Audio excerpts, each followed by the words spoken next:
So for those of you that I haven't met yet or who don't know me, I'm Miranda Hitchcock. I'm one of the founders of Every Dog Behavior and Training. We are a nonprofit that is new to Austin, and our goal is to be able to provide more accessible resources for people when it comes to dog training and behavior. We know that historically, a lot of people don't have access either because of financial considerations, or they don't know who to look for, or it's just not sort of a part of what they think of as normal pet ownership. And we really want to change that and make it accessible to everyone. We are a nonprofit. We just applied for our 501c3. So that is really exciting. And we work with a lot of the trainers in the area. So our goal is not to compete with existing trainers, but help sort of amplify what awesome local positive reinforcement trainers are already doing. So we have a lot of really cool stuff planned, but right now during the pandemic, obviously we're not doing stuff in person. So we're trying to offer webinars. We do every 3 or 4 weeks offer a webinar for new pet owners, whether it's, you know, the new dog to the family they've just adopted, even if they haven't just adopted, they just want some advice that's sort of a general catch-all. And then a couple of things that we would love for you to know. One is that we are on social media. We're on Facebook and Instagram. We would love for you to follow us. We post cute pictures of dogs. Sometimes we're funny, I'm told. So that's great. And if you like this presentation, please feel free to write us a review on either Facebook or on Google. We also have free training sessions for anybody that needs them. So if somebody is having behavior issues or has a new dog, they're welcome to sign up on our website just for a free training session. If folks are needing more ongoing stuff and they want to work on something specific or over a longer period of time, what we usually do is refer them on to one of our awesome local trainers like Dog Possible. So without further ado, we have Jen with us today from Dog Possible. Jen has spent a lot of recent years working with shelter dogs, especially those who struggled in the shelter, were the jumpy, mouthy, overexcited type of dogs. So has a ton of experience in this, and Dog Possible is one of the resources that we often refer people to when they have these kinds of dogs. So she's going to be talking to us today. And so I'm going to turn it over to her. And she is going to start her presentation. And if you have any questions, just type them in the chat window and we will make sure that we get to them. All right. Can everybody see my screen? Yep, we're good. All right. So thank you very much, Miranda, for having me today. High energy, no manners, naughty dogs are one of my passions. I love this kind of dog. I love dogs who offer all kinds of behavior. The more behavior a dog offers, the more that we have to work with. Let's see here. So just a quick rundown of who I am. I have over 20 years experience working with different types of dogs in shelter environments and foster homes and in loving adoptive homes, either with my for-profit business, Dog Possible, or through our now largely quiet 501c3 Dogs Out Loud. We used to work out of Austin Animal Center, working with medium to large breed shelter dogs who had high level behavior problems like the type that we might be talking about today. And last year, I finally received my TCHED certification. So I did post a link to this in the chat. So here's a little slide on how to use it so that you can go back and refer to any slides that you'd like, or at the very end, there's a list of resources. Each section has a variety of different types of resources, whether you like to read books or articles or listen to podcasts or look at infographics, there should be something there for you. So what sort of behaviors are we talking about? My guess is that there are a bunch of different types of behaviors that brought you here today that make you say, whoa, but just a few that kind of popped in off the top of my head are these types of things: are mouthy, barking, jumpy sort of things that are all, you know, in the high energy, no manners sort of realm that can be a little bit challenging to work with at times. So here's some different types of things that we'll cover today that kind of leave you, hopefully you'll leave here with a few different things that you could start working on today, and a few things that you can kind of take with you in the back of your mind, and then some things to look for when you are looking for a trainer for your dog. So let's talk about first about the language of dogs. And also throughout this presentation, I'm going to refer to pets, because if you have high energy cats, a lot of these things will also pertain to them as well. So you might, so if you're having any sort of issues, kind of think about those things for our feline friends as well. Dogs and cats use all different types of body language to speak to each other and to us all the time. This is kind of the secret of us really developing a great relationship, when we can speak each other's language. But the question is, are we listening, right? Dogs are constantly giving us different types of signals, and we pretty easily recognize if our dog is angry, if they're threatening us, if they are, on high alert, if they're friendly, if they're feeling relaxed, or, if they would like some of our potato chips, perhaps. But we miss some of the earliest language that dogs give us to let us know that they're a little bit stressed out about a situation. So, we often have people come to us and say, out of the blue, my dog bit somebody. Or out of the blue, like everything was going just fine, and then he reacted. Everything was going great, and then this thing happened. Chances are what's happened is that we have missed some of their earliest signals. So these are the types of things that when I'm watching my dogs, and if I see some of these things, I'm almost immediately going to take some sort of action. For example, it's July out, it is very, very hot. So if my dog is panting and then all of a sudden closes his mouth, I might take that as a signal that he noticed something, he's on alert. If I see some of these things in combination, if I see him close his mouth, if I see his muscles go all tense, if I see his tail change position, I am probably going to redirect at that moment. I'm going to call him over to me. I'm going to get him engaged in a toy. We're going to go to a different room or something like that. Also, if I see my dog start sniffing the ground for no reason, if we're standing in the middle of pavement, all of a sudden he's sniffing the ground, or if I see a big yawn, or if I see him start shaking off, or give us a big shake, I'm going to know that probably the event that happened right before that maybe was a little bit stressful, and maybe he's telling me that something about that event made him feel a little unsure, a little uneasy. These types of things we can miss for a few different reasons. It's hard to see if our dog's paws are a little bit sweaty. For really furry dogs, we might not notice that their hair is coming up. We might see that a dog appears to be friendly, and so might approach somebody for treats, and then when they get there, maybe then they bite the person, or they snap at the person. This is when we usually start listening, because now we can see huge signs of stress. We can see salivation. We might see that the dog is shedding, or now we have an accident in the house or whatever, or the dog is actually shouting, and we're seeing barking, growling, lunging, biting, things like that.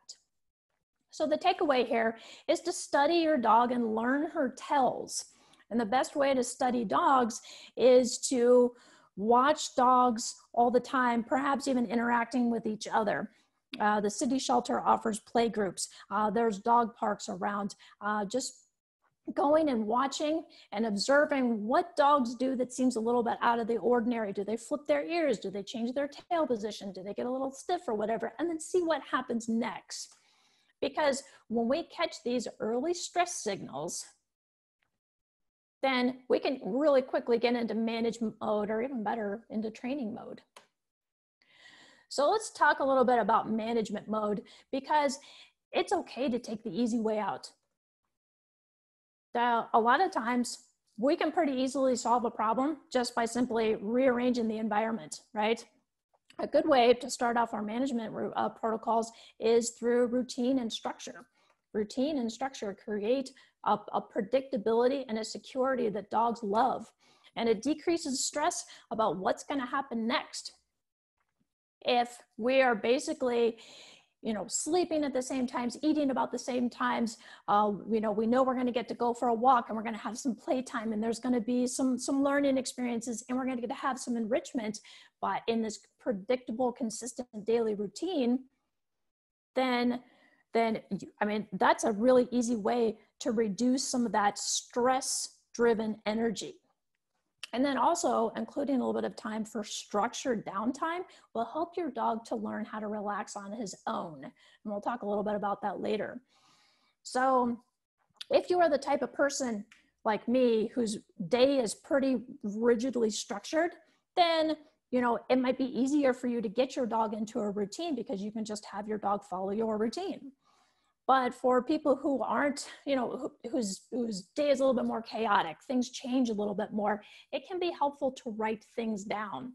And it can be as simple as we're not going to, I want to make sure that I remember to do, I want to make sure I remember to do a walk in the morning, and I want to make sure that I do a little bit of training in the evening, and we're going to set aside some time for playtime.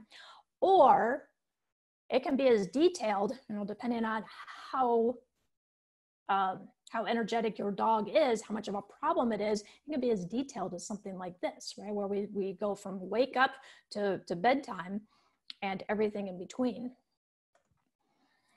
But you can make your life a lot easier just by setting your animals up for success through arranging the environment to set it up that way. Sometimes it can be easier to train yourself than to train your pets. But a good example in our house is that we have never spent any time on counter surfing.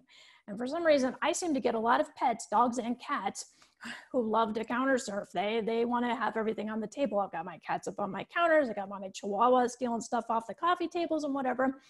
Instead of trying to train all of them to not get up on the counters, because I just simply don't have time, even for as much as I love training dogs, I just don't have time to do that.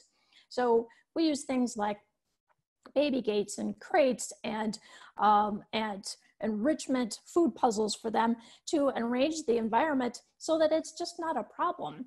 By picking up valuables, by setting limits on how long some pets have to deal with young pets or maybe with children, blocking off no-go areas, you can reduce your frustration and their frustration and start the basis for lifelong desirable habits. So along with, so you're going to set it, so if you set up this daily routine, you want to populate that with enrichment time, exercise time, and making sure that you have play time. Because when you're satisfying your dog's mental and physical needs, you're going to bring about that relaxation, you're going to reduce stress, and you'll reduce their energy in a healthy sort of way. Meeting your dog's enrichment needs goes a long way to supporting that calm behavior that we all kind of want in our animals. So we love food toys and different types of chews to help meet those mental and oral enrichment needs that a lot of our pets have, especially our dogs, but even our cats. I mean, my worst chewer in my house is my cat. So I provide all of my animals with multiple different types of options for enrichment. We need to remember that there's a couple of different types of how enrichment is going to work, whether we're either manipulating the environment to suit their normal behavior, or we're encouraging them to match, their behavior to match the environment that they're living in. So here's a lot of different things that enrichment is going to do for us. Obviously, we're going to be alleviating boredom, and it's good brain exercise, but things that we don't necessarily think about is it's a great outlet for anxiety. It can help prevent, but also to assist in treating behavior problems. And this can also be really good physical exercise for our dogs, and our cats too, depending on you know, the types of things, if they're rolling a ball around, if they are doing hunts, if we have older pets and we have them doing licky mats and things like that, they're moving and bending and thinking about things in different ways than they normally would.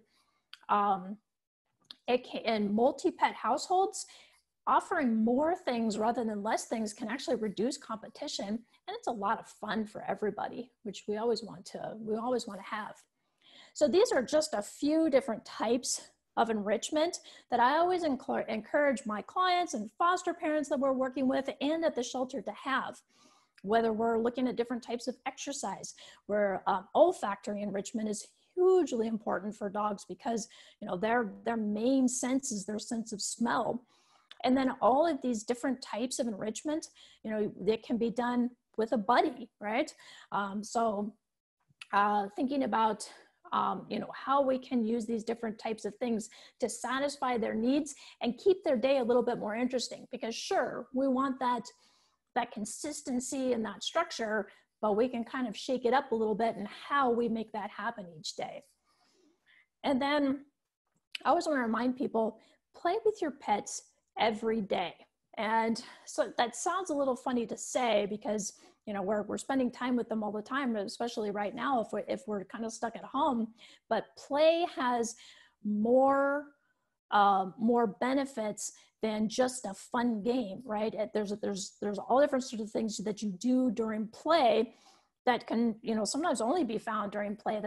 You're building a strong social connection and you're developing language, you're learning about each other, and you're developing trust through different types of give and take sort of games. Play can also be a great barometer for stress.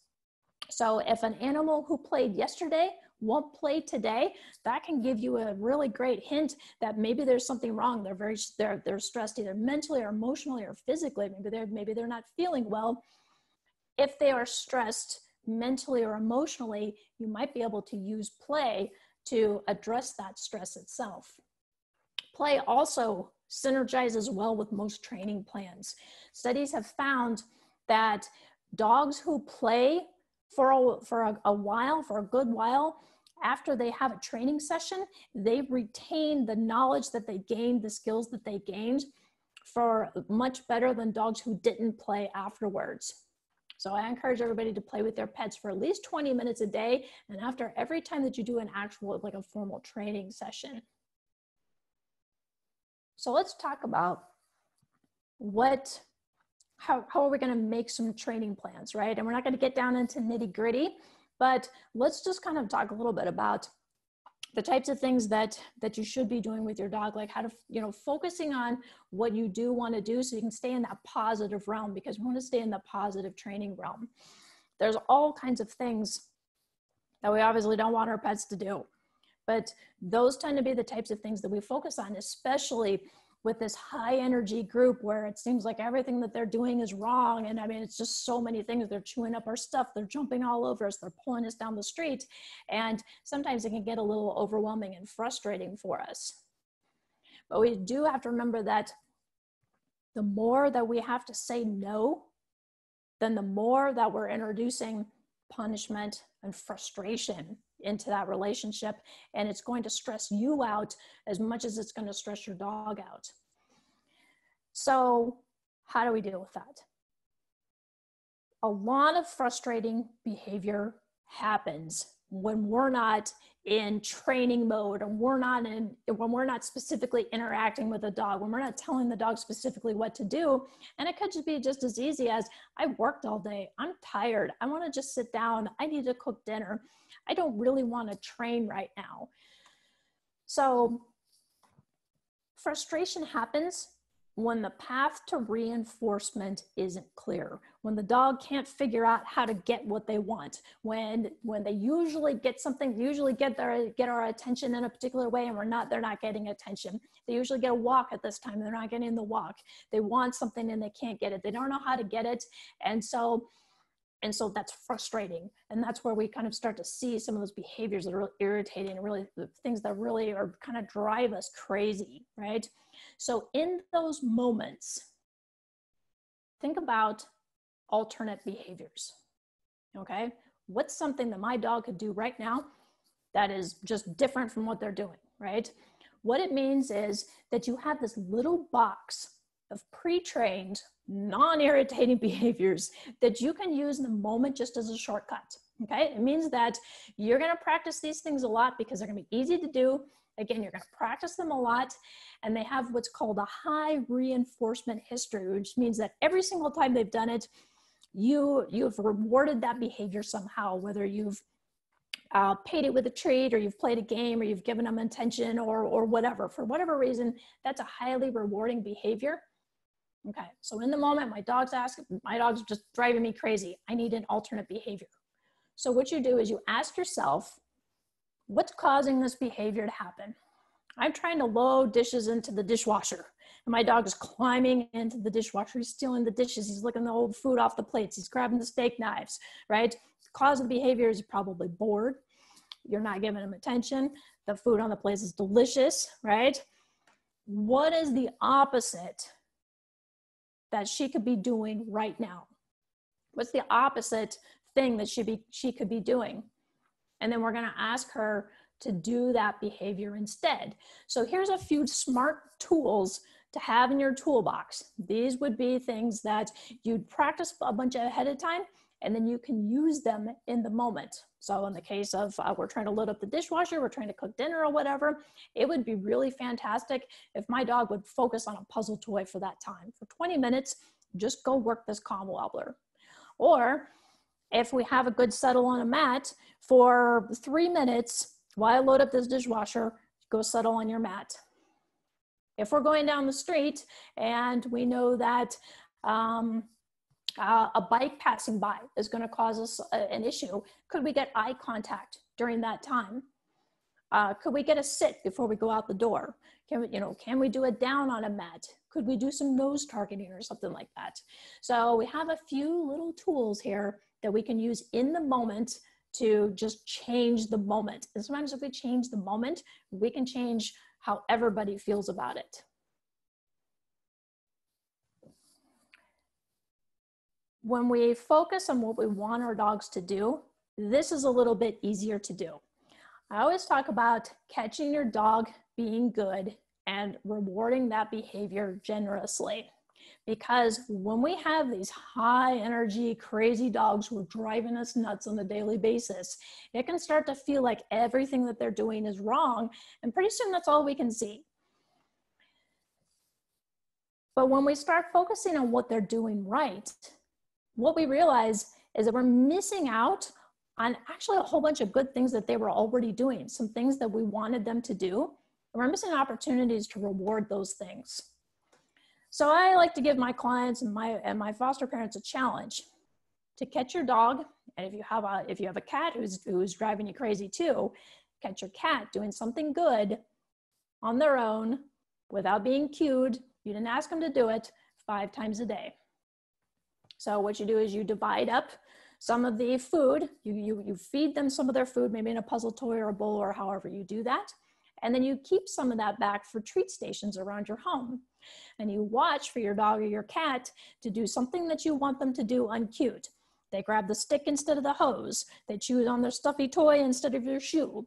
Then they walk by instead of growling. They walk away instead of doing something else. And you provide these surprise rewards. What you're doing in that moment is you're providing them information. You're saying, yeah, what you're doing right now is great. I wanted to sit down on the couch and you went and lay down in your bed and started playing with your toy. That's exactly what I want. Please do that again. It's not fair for me to only tell my animals when they're getting it wrong and then ignore them when they're getting it right, because I'm only giving them half of the information. I'm focusing on everything that I don't want them to do, but I'm not telling them, hey, I actually want you to do that. So when I start looking for opportunities to reward my animals, what I've always found is, one, they're already doing all kinds of good rewardable things that I've been missing out on. And I also find that they tend to do those things more and more just to see if they can get me to hand out some more treats, to hand out some more love, to hand out, to pay attention to them in those moments when they're getting it right. Let's see here. So let's take a moment and let's talk about those moments, not when they're getting it right, but the heat of the moment when some of those behaviors that we talked about earlier, the jumping up, maybe your dogs are getting a little bit mouthy, maybe they're barking uncontrollably, maybe they're dragging you down the street. Let's talk a little bit about what happens in those moments, because if we can understand that, we can understand how to work with them through those moments, then we can have a little bit better access to, focus on the things that we want and change that moment. So that means that we need to learn a little bit about what threshold is, okay? And we need to understand that sometimes threshold can change a little bit.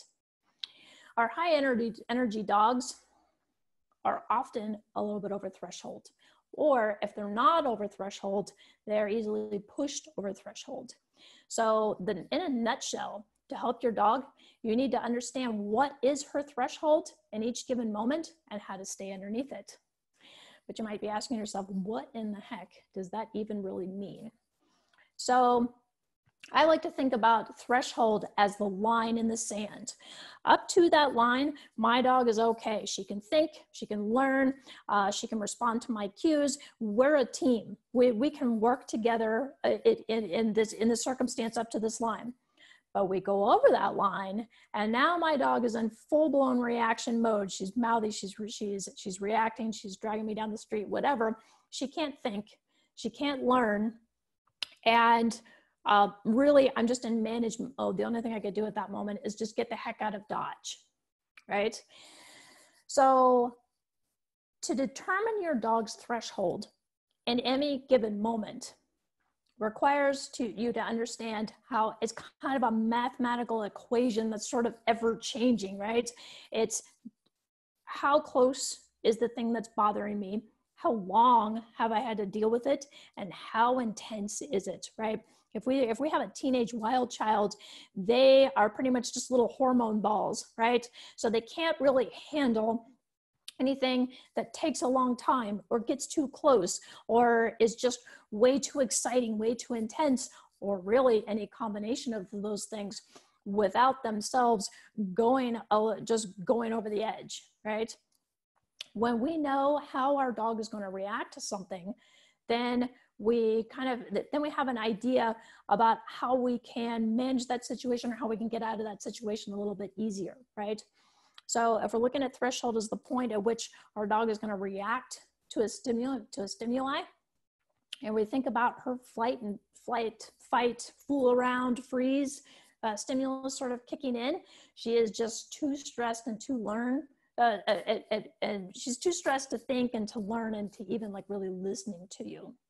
So you have to think about that, maybe let's say that people coming over to your house makes your dog go a little bit crazy, right? She's jumping all over your guests. She's being a little bit mouthy. She's running off with their stuff, right? So what's happened is having a whole bunch of people come over is probably a little bit too intense. And maybe they're up in her space a little bit. But maybe the longer that they're over, maybe she calms down a little bit, right? So we can manage that situation by managing her more towards the beginning of the visit, and then letting her, as she calms a little bit, letting her have interactions as she shows that she can be a little bit calmer and maybe a little bit more polite, right? On the flip side of that, sometimes we have dogs who do great when people first come over, but the longer that they have to deal with somebody, the more irritated they become, the more likely they are to have a problem more towards the end of the visit. And we have a lot of people say, God, he was great all day. And then, all of a sudden he snapped at somebody, or all of a sudden he bit somebody, right? Because he's had to deal with this thing for too long. So when you understand, how your dog's threshold is affected by any given situation, then you can kind of work with that to manage and then change that moment so that your dog can be more successful. So with fearful dogs, space is probably going to be the primary factor, right? There'll be other factors involved, but it usually starts with space. With our teenage wild children, the threshold could be, it could be emotional, it could be mental, it could be, it could be sensory or whatever. So there's a lot of different things. We just have to remember that these can stack up sort of over time. And, the longer they have to deal with it, the more things that happen, the more that's going to affect their threshold, right? And it triggers these reactive outbursts, which again, are all these things that make us go, whoa, what is happening here? So by keeping our dogs under threshold, we're going to be able to manage that situation and get into training mode a little bit faster.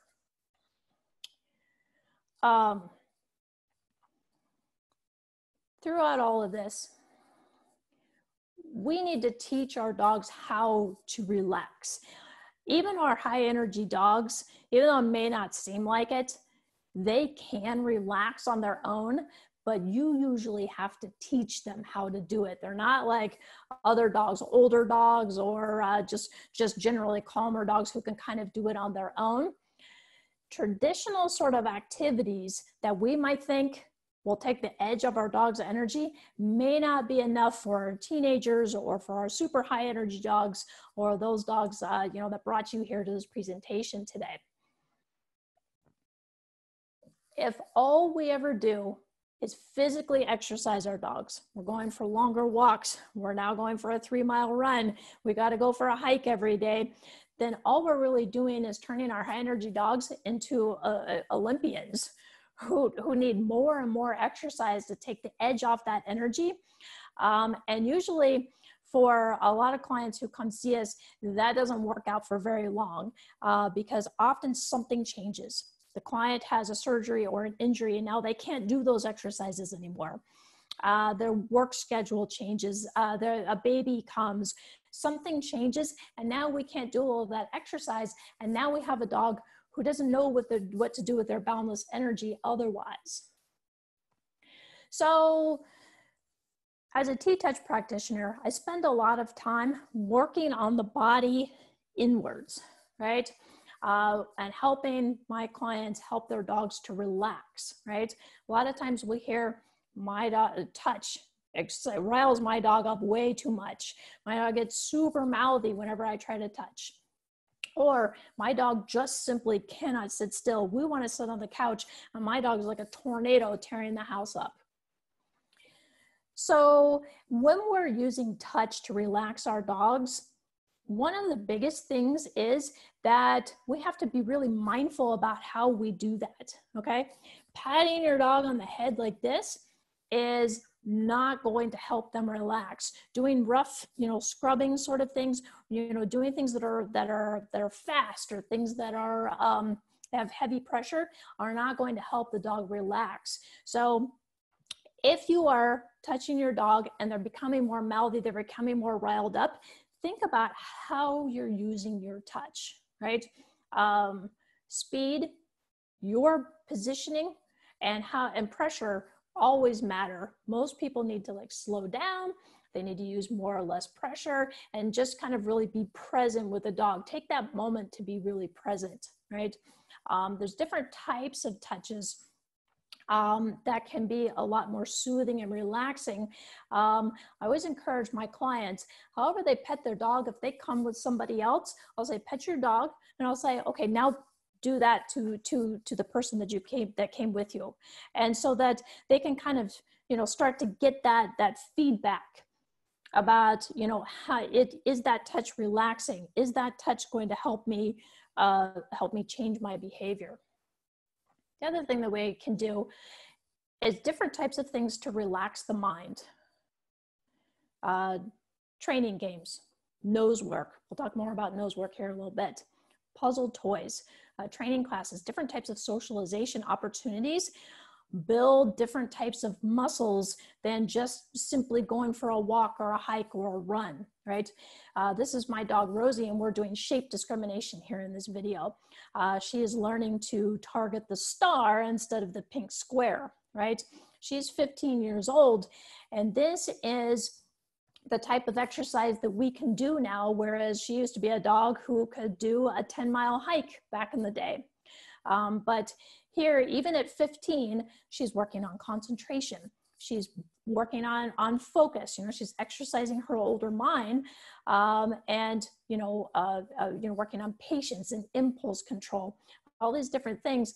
Plus, she's moving in different ways that help her stretch and help her kind of keep some of her muscles limber, since she can't exercise as much as she used to be able to. I also encourage people to, let their dogs have some choice in this situation. This can help you relax and enjoy a moment as well. Going this way or going that way. In the evenings when I hand out treats, I usually offer 2 treats and let them pick which treat they want to have. When you listen and respect when your pet makes a choice, especially to avoid a bad situation, that can help them to relax and have a say in what's going to happen with them. We love nose work as far as helping pets relax. Dogs have over 300 million olfactory receptors compared to our 6 million. It is their most powerful sense. When we remind our dogs to use their most powerful sense, it uses their mind, it uses their body, and when my dogs finish nose work, they're more tired than if we go for a mile-long walk. And the great thing is that any kind of dog or pet can do nose work. Disabled pets, high energy pets, older pets, anybody can do nose work and succeed at it. I wanted to take just a few minutes and talk a little bit about punishment, because this, especially with our high energy dogs, even more than our fearful dogs or reactive dogs or whatever, it's easy to fall into the trap because some of the things that our high energy dogs do are frustrating or a little bit irritating, and we just want them to stop doing it. Maybe in the past, a sharp no or a loud noise or something bigger than that, it may have worked. But the thing of it is, if you're here today, most likely it only worked that one time, or maybe it even backfired. The negative side effects of punishment are well documented and well researched, okay? If the punishment isn't strong enough, your animal may get used to it, and now you have to you have to make it more intense to get the same result. Last week I could tell my dog, no, don't do that thing, and now this week I have to yell no to get the same response to get them to stop doing what I wanted. We have to remember that more intense punishment can lead to injury, and this is particularly true for like collar pops and things like that. So maybe last week a collar pop would get my dog to stop pulling on the leash, but now this week I have to really yank and really really keep them under control. But this can lead to all kinds of neck injuries. Different sorts of collars are usually responsible for spinal cord injuries, thyroid injuries, neck muscle injuries, and even brain injury.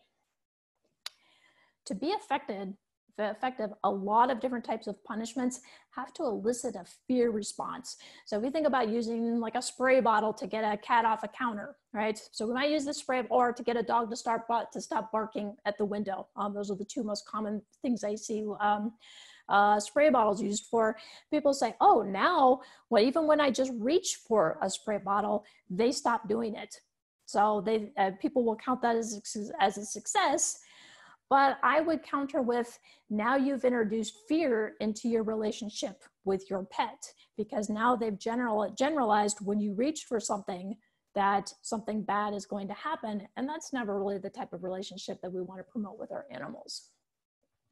Punishment can elicit an aggressive response, and this is something we really have to remember. My cat was sleeping on my pillow and I didn't want her sleeping on there anymore, so I pushed her off. She turned around and bit me. So that was really not that wasn't the response that we were looking for. And then we had to do some work to reestablish trust, so she felt comfortable sleeping, in the bed some more.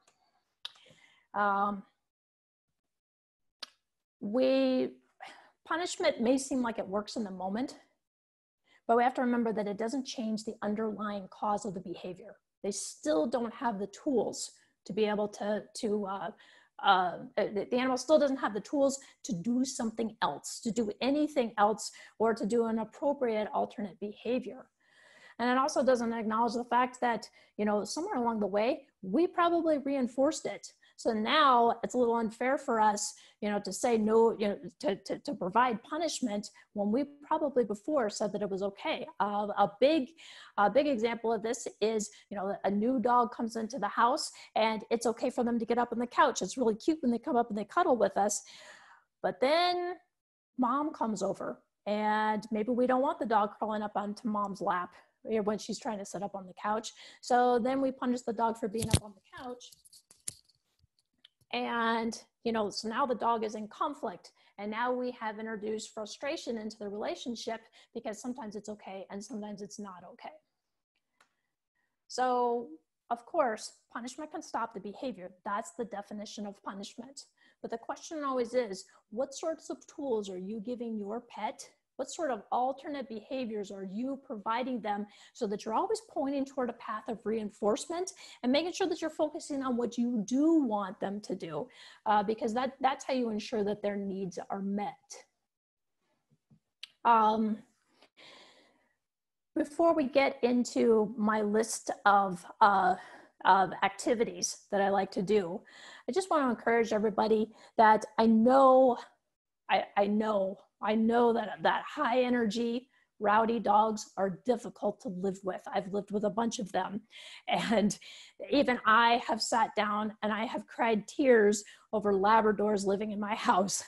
They can be very frustrating to live with. It can be very difficult, but sometimes you just have to stop and take a step back and just love and train the dog in front of you.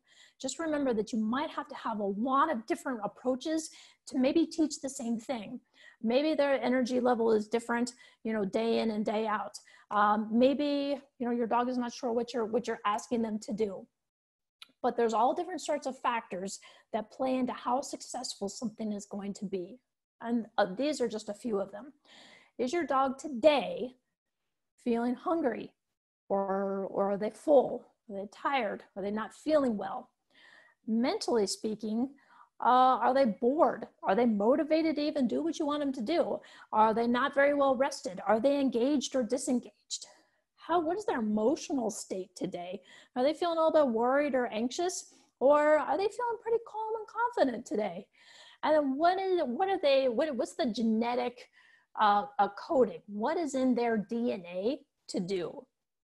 Because we hear a lot that my dog is stubborn. My dog just won't do this thing because they're stubborn. But we have to ask ourselves, is my dog stubborn, or is there some kind of physical or mental or emotional blocker that's keeping them from being able to do this in this moment? Is my dog stubborn and not very smart, or is he just not skilled enough at what I want, or not genetically coded to do what I've asked them to do? Is my dog stubborn, or is it that I haven't given him a clear ask? Have I not clearly shown him, a path to reinforcement, a path to giving him a reason why I should do this? And then, of course, have you answered his question? Why should I do this for you?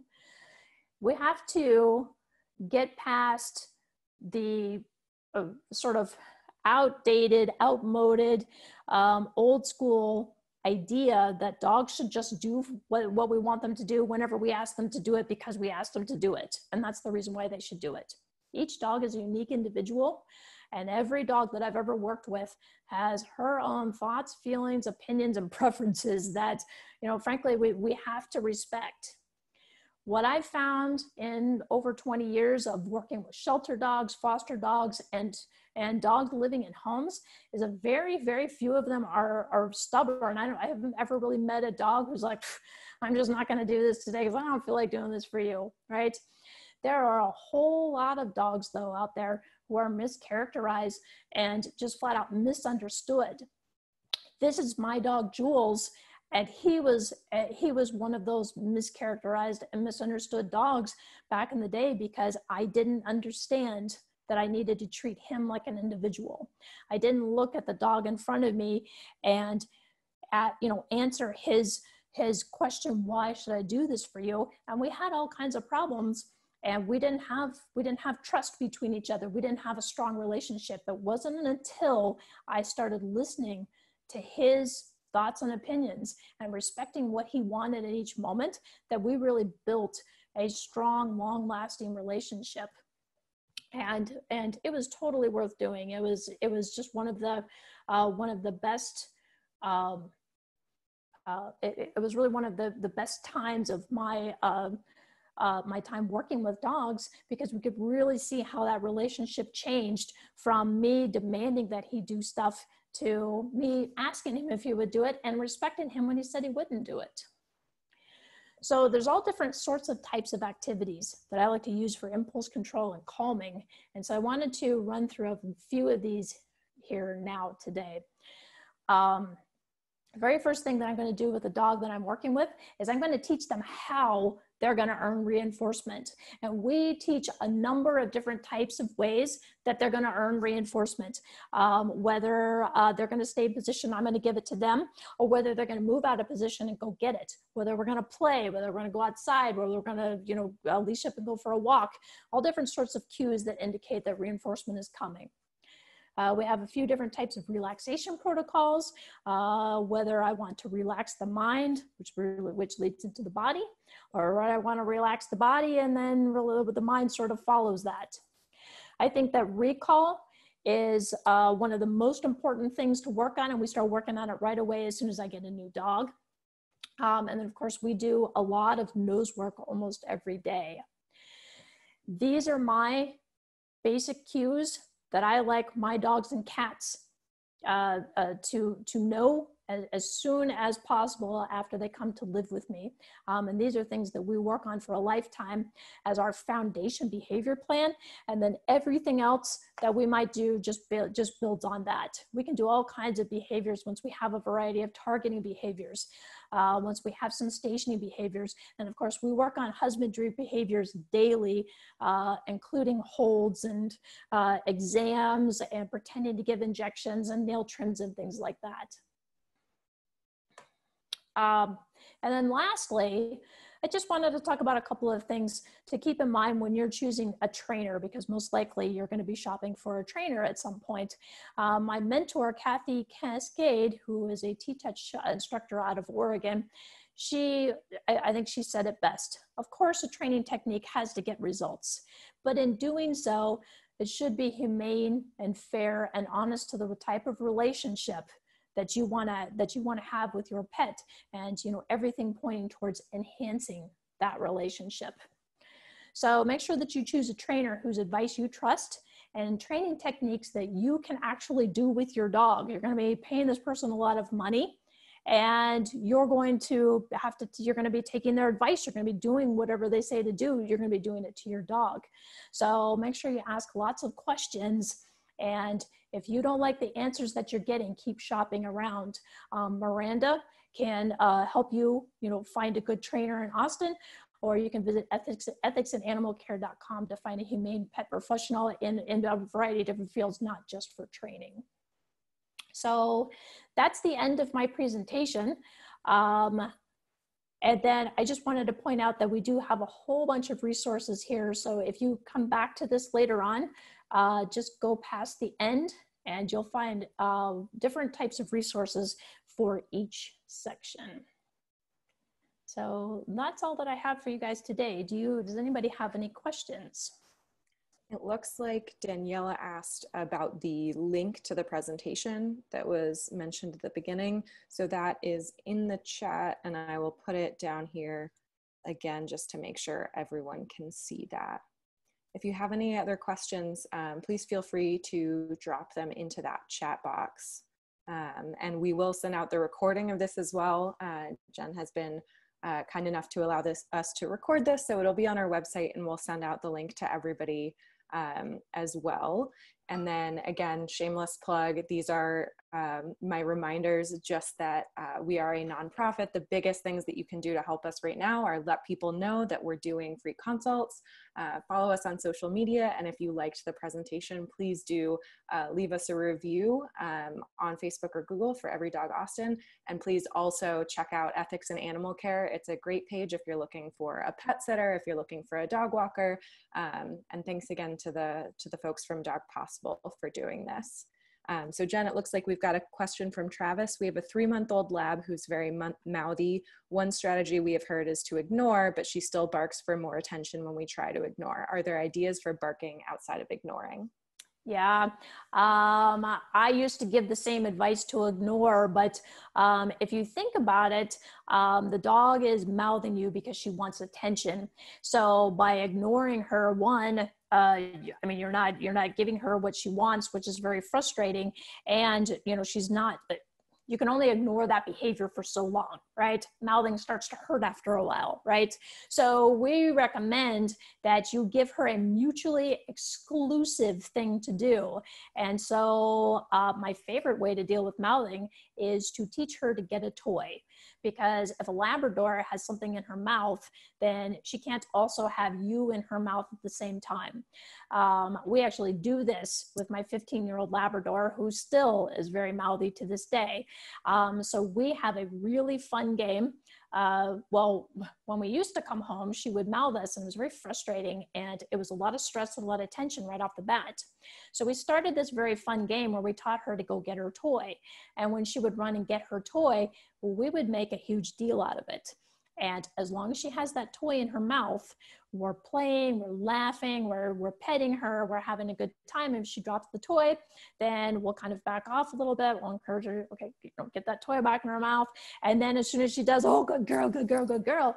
And what we did was we turned this into a really fun way to enhance our relationship. And she's so proud of herself when she comes running up to us when we get home and she's got a toy in her mouth, and it's made all the difference in the world. So another question from Daniela. My dog guards her food and gets very angry when another dog is near her when she's eating. What do you recommend for the treat stations mentioned in a multi-dog household with a dog that is reactive around food? She's also still not crate trained and does not do well being asked to stay in a space separate from everyone. Gotcha. So for the treat stations, we keep those up on shelves, and we keep them up out of reach because they're for us to provide these surprise rewards, right? So I have little dishes. People who are really tall might actually line them along the door casing. Some of my clients actually put a little shelf on the wall that has a little bucket of treats in it. You know, so then that way, wherever it is that they think they might need some treats, they've got some handy. So then when you're handing out treats to a multi-dog household, it's important to have that situation pretty well under control. So this is where I am rewarding for sitting. So I have, you know, 2 dogs. I'll have my hands out like this. We'll get a sit, and then I make sure that I hand that, and that food goes directly into their mouth.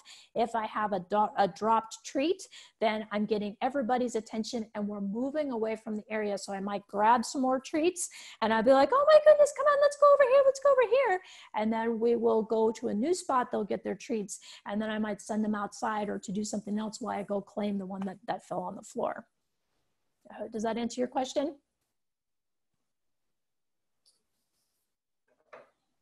Cool. Sounds like yes. Any other questions for us before we head out? And again, I'll shoot everybody an email with the link so that you can view the video. And I will also put Jen's contact information on there. So if you have any other questions, you can let her know. Thank you guys so much for coming out on a Tuesday. I know everything is weird right now. We don't really know what days are anymore. We were all pretty convinced this was happening Wednesday, and as far as we know, it is Wednesday. So there we go. But like I said, thank you so much for coming. Please tell your friends, everything we're offering is free right now. Even if they're not in the Austin area, people are still welcome to join our webinars, and we are offering those free consults for anybody that is either having an issue, just needs a pep talk, has a new dog, any of those kinds of things as well. And we can always funnel people towards one of our awesome local trainers if we need to, if they need ongoing support. So thank you guys so much for being here. Thank you again, Jen, for being here. We really appreciate it. And I will post this online for everyone. So have a good night, guys.